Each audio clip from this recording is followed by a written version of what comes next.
Hello, it's Danny again. Let's chat on part 4. This is God restores what is lost. We are going to jump into scripture, which is Genesis 3. I'm putting these out because I really want people to understand the promises and the love that God really has and how that stretches from the beginning to the end of the Bible. A lot of times we don't really focus on those things, and I think it's really important that we do know how God really does love us and how things all kind of flow together in scripture. A lot of people will be like, oh, well, I'm a New Testament Christian, or I only follow the Old Testament, but really it all meshes together. The Old Testament brings in and talks about Jesus quite a bit. So let's jump in.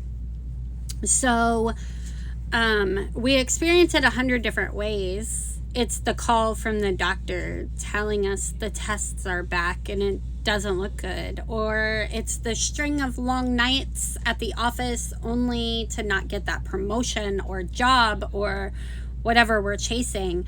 It's the hurricane, the earthquake, the tornado that wipes out half a city, and the political unrest that doesn't seem to care who gets caught in the crossfire.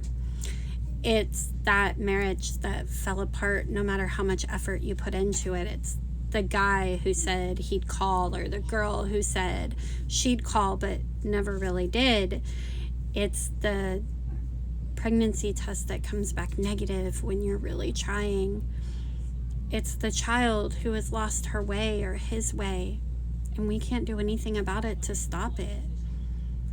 No one has to tell us. No one has to convince us. Something's off in this world. And we know it. We feel it every single day. Between natural disasters, political disruption, personal disappointments, our life hardly resembles what we just talked about in the last video of Genesis 1 and 2. And not without reason. Well, the first 2 chapters of the book of Genesis gives us a glimpse into paradise. Only 1 chapter later, it falls apart, right? Paradise is gone. What happened? Deceived by the snake and led by her own faulty thinking about God's explicit command, Eve takes fruit from the tree of the knowledge of good and evil. But not just takes it, she eats it. And then she gives it to her husband. We're talking Genesis 3, 1 through 6 right now. A moment later, the open, perfect fellowship of Genesis 2, what made it possible for the man and the woman to stand before each other naked without a trace of shame, vanishes. And for the first time, Adam and Eve realize they're naked, and they use God's creation to hide themselves, both from each other and from God. Genesis 3, 7, and 8. Only 4 verses later, an already strained relationship is pushed to the limits as the man turns against God and his wife. He says, "The woman you gave me did it."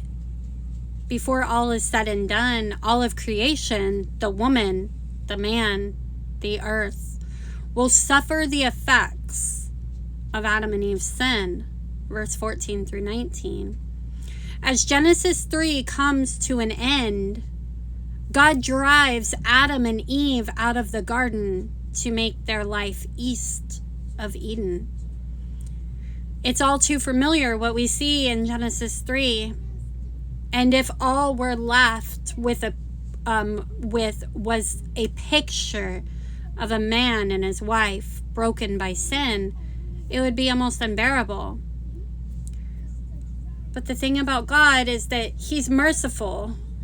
And so in the midst of shame and hiding and blame and accusations, the pain of childbirth and the cursing of the ground, God made a promise, not to the man, not to the woman, but to the snake. God says, because you have done this. I will put hostility between you and the woman, and between your offspring and her offspring. He shall bruise your head, and you shall bruise his heel. This is verse 14 and 15. Wrapped in that promise, we find the foreshadowing of the gospel.